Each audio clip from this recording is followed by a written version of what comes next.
Voici, c'est lui. Nous l'avons filmé lors de la dernière séance. Siapa Syam Kamaruzzaman dan apa perannya dalam sejarah pemberontakan G30 SPKI?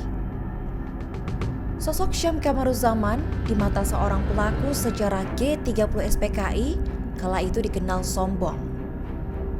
Syam Kamaruzzaman merupakan tokoh yang tidak bisa dilepaskan dari peristiwa gerakan 30 September tahun 1965. Syam yang menjabat sebagai Kepala Biro Khusus Partai Komunis Indonesia dan teman dekat petinggi PKI yaitu DN Aidit, nasibnya berubah setelah peristiwa G30 SPKI.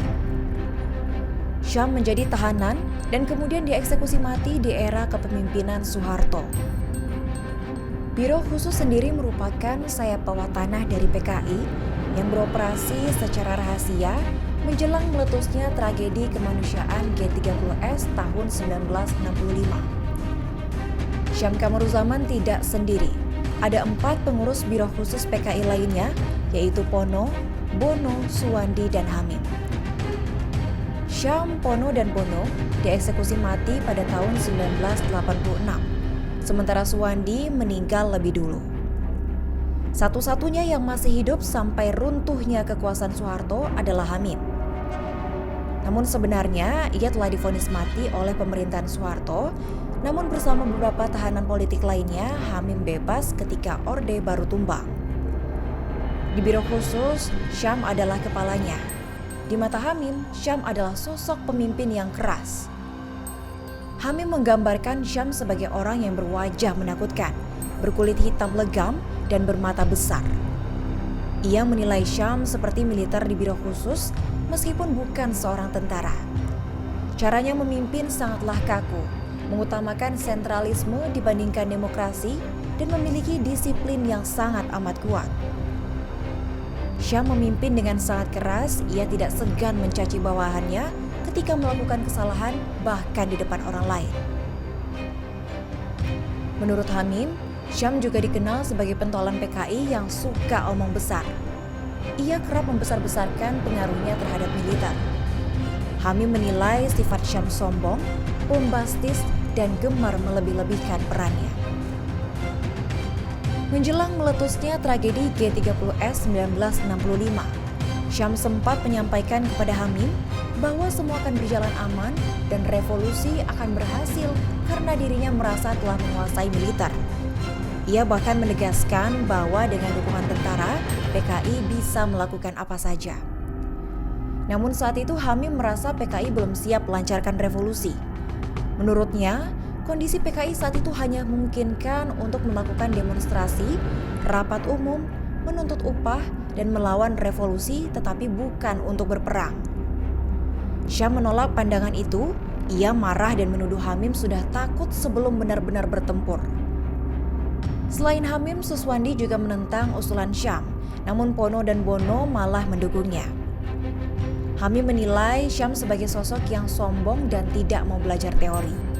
Ia terlalu bangga dengan pengalamannya di Serikat Buruh Pelabuhan dan juga pelayaran Tanjung Priok. Syam juga sering menceritakan bahwa ia pernah menyelamatkan Aidit hingga dipercaya menjadi pengawal orang nomor 1 di PKI tersebut. Kedekatannya dengan Aidit lah yang membuat Hamim menilai Syam sebagai sobat kental Aidit. Namun akhirnya G30S meletus, meski sampai sekarang tidak jelas siapa dalang dibalik tragedi berdarah itu sebenarnya. Yang pasti, apa yang dikhawatirkan Hamim terbukti dan PKI runtuh. Menurut kesaksian Syam di pengadilan, pada pertengahan tahun 1965, Biro Khusus PKI di bawah kepemimpinannya telah cukup berhasil menyusup ke militer dan menjalin kontak teratur dengan ratusan perwira. Situasi di Indonesia saat itu sangat tegang dengan inflasi merajalela dan beredar rumor adanya daftar kematian yang disusun baik oleh komunis maupun non-komunis. Kemudian menjelang Hari Angkatan Bersenjata pada 5 Oktober 1965, ketika banyak pasukan bergerak menuju ibu kota, banyak pihak menduga akan terjadi kudeta. Pemimpin PKI DN Aidit meminta Syam untuk memanfaatkan jaringannya guna memastikan kebenaran rumor tersebut. Syam kemudian menyimpulkan bahwa rumor itu benar adanya dan melaporkan kepada Aidit. Kemudian pada malam 30 September tahun 1965, kelompok yang menamakan dirinya sebagai Gerakan 30 September melakukan penculikan dan pembunuhan terhadap 6 jenderal Angkatan Darat Indonesia. Keesokan paginya, anggota bersenjata kelompok itu mengambil alih alun-alun di pusat Jakarta dan mengumumkan melalui radio nasional bahwa mereka bertindak untuk menggagalkan kudeta yang direncanakan sekelompok jenderal Angkatan Darat.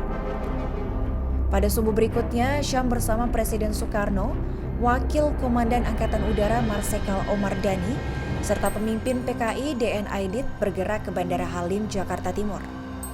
Sejarawan John Rusa berpendapat bahwa Syam bukanlah bawahan Aidit lainnya yang sebenarnya bertanggung jawab atas gerakan tersebut.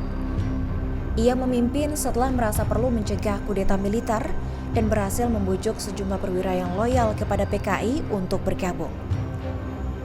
Syam sempat meyakinkan Aidit bahwa rencana mereka akan berhasil. Karena itu, meskipun komunikasi dan perencanaan yang buruk, penculikan terhadap staf militer Nasution gagal, 6 jenderal terbunuh tanpa rencana matang, serta Soekarno tidak memberi restu, ia tetap bersikeras melanjutkan gerakan tersebut bersama Aidit. Namun ketika situasi di Jakarta berbalik dan gerakan dinilai gagal total, Syam dan Aidit memutuskan agar pemimpin PKI terbang ke Jawa Tengah untuk melanjutkan perjuangan. Syam kemudian kembali ke Jakarta dan akhirnya ditangkap pada Maret 1967. Di pengadilan, Syam mengaku bahwa tindakannya dilakukan atas perintah Aidit. Ia dijatuhi hukuman mati pada tahun 1968, tetapi terus dihadirkan sebagai saksi dalam berbagai kasus terkait G30S.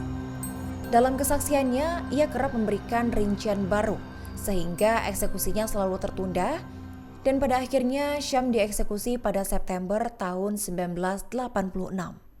Download Tribun X sekarang, menghadirkan lokal menjadi Indonesia.